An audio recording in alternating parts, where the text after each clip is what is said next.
The royal family has opened its books to show how the Queen receives her money. A taxpayer-funded payment, known as the sovereign grant, is paid to the royal family each year, but it's not the Queen's only source of income. What does the Queen receive from the government? For 2021 and 2022, the sovereign grant was set at £86.3m, equivalent to £1.29 per person in the UK. This does not include security costs. However, work on Buckingham Palace, which is undergoing a 10-year refurbishment plan, drove up total spending for the year to £102.4m, an increase of 17% on the previous year. Money from leftover sovereign grant funds from previous years was used to meet the shortfall.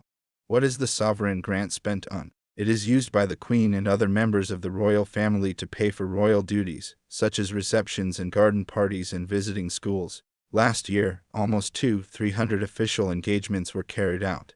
With the easing of restrictions following the pandemic, travel costs rose by £1.3m to £4.5m in 2021-22. This included 26 journeys that cost more than £15,000 each. For example, a royal train journey by the Queen to attend a G7 leaders' reception in Cornwall cost £31,796. The most expensive trip, costing £226,383, was the Duke and Duchess of Cambridge's tour of the Caribbean in March.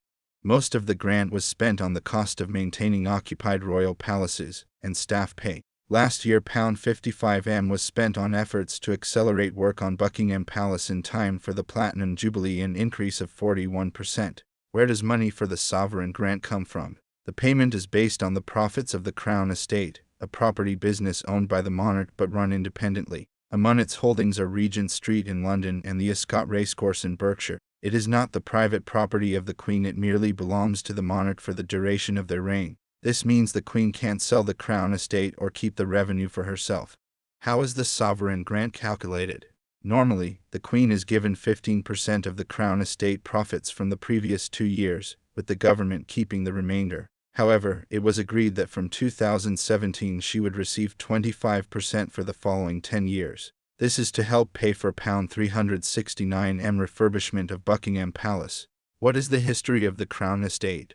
The Crown Estate was originally the name for lands owned by the monarch. It dates from the time of the Norman conquest. In 1760, King George Roman III reached an agreement with the government to surrender his income from the Crown Estate. In return, it was agreed that the king and his successors would receive a fixed annual payment originally known as the civil list. The civil list was replaced in 2010 by the sovereign grant.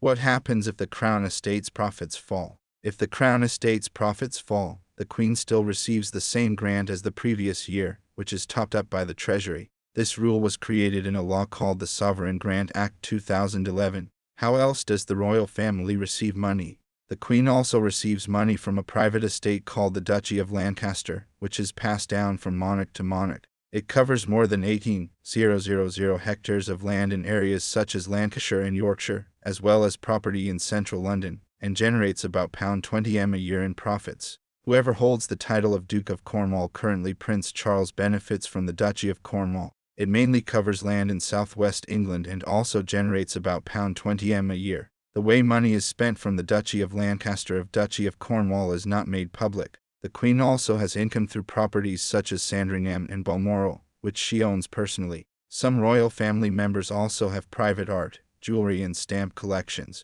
The Queen and Prince Charles voluntarily pay tax on the profits from the duchies. What about security? Some argue that the true cost of the royal family is far higher. That's because the sovereign grant isn't used to pay for security, which is usually picked up by the Metropolitan Police. Republic, an organization that campaigns for an elected head of state, estimates that the total yearly cost of the monarchy, once security is factored in, is about £345m, several times higher than the sovereign grant. However, other organizations such as the consultancy Brand Finance say that security and other costs are outweighed by what the monarchy contributes to the economy each year, such as boosting tourism.